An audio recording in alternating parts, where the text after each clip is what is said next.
Saya mula bertugas di JKR JRTB tahun 1975. Pak Su start bekerja dengan JRTB 1972. 1 hari bulan 6 1972. Ya, nak cerita mula-mula saya masuk 15 bulan 3 tahun 74. Pada tahun 74 pindah ke grade. Orang luar takkan tahulah macam mana kita nak masuk bekerja. Jadi kita masuk kerja, kita bekerja mulai pukul 6 pagi sehingga pukul 5 petang. Tiba tak paling kita lupa sekali lah. Bulldozer kena bom. Nombor satunya ancaman penganas komunis. Banyak kawan Pak Su ATM banyak yang terkorban di Jalan Raya Timur Barat ni masa penganas komunis. Kena ambush. Berbulan, yang tu bulan 8. Bulan 6 letup jentera berat. Bulan 8 pakcik kena ambush. Sabotaj oleh komunis apabila kita ni lebih kurang dalam 75 buah lah. Termasuk bulldozer, scraper, semua sekali lah. Kita punya jentera lah. Masa kita masuk untuk bekerja, kita ada escort daripada askar. Jadi escort dia, depan ada escort, tengah ada escort, belakang ada escort. 75 biji mesin dia letup tu. Itu yang paling geri sekali. Dekat batu 7, ada buat ambush lori truk kami ni. Jadi pemandu dia tu kena kawasan kepala. Ancaman daripada komunis tu, dia komunis ni dia bukan kira siapa. Dia nakkan supaya benda tu gagal. Itu jalan dia. Kali ni kita pergi tu dalam kawasan dia kan. Supaya juga kita cerita askar yang kena tembak. Jadi orang kita sendiri pun dah kena tembak.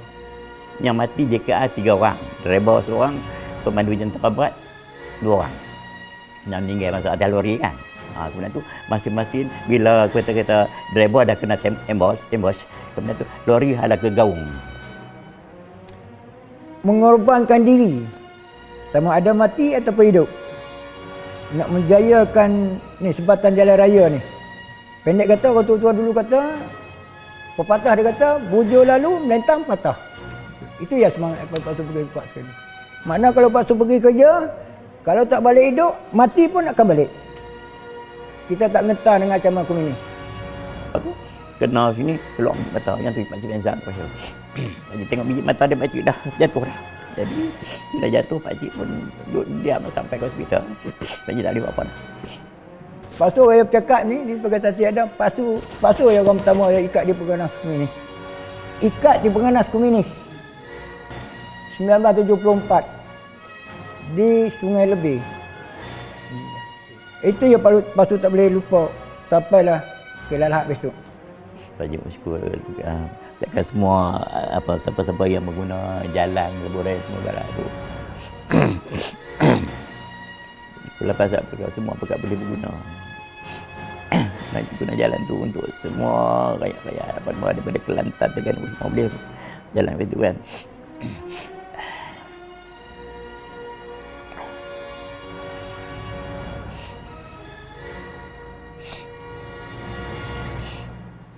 Perasaan Pak Su sangat bersyukur kepada Allah Subhanahu Wa Taala sebab jasa anak Melayu yang membangun kesempatan jalan raya Timur Barat ni untuk golongan semua rakyat Malaysia. Yang berjasa ni seluruh tenaga yang menjalankan tugas, tak kira dalam masa sukar ke, dalam masa senang, itu kita tak jadi menghargai lah jasa-jasa semua pekerja di JRTB ni. Dia mulai tahun 1969 ke last kali kita 2001. Di medan ini gemilang bersandar, hamparkan jati diri.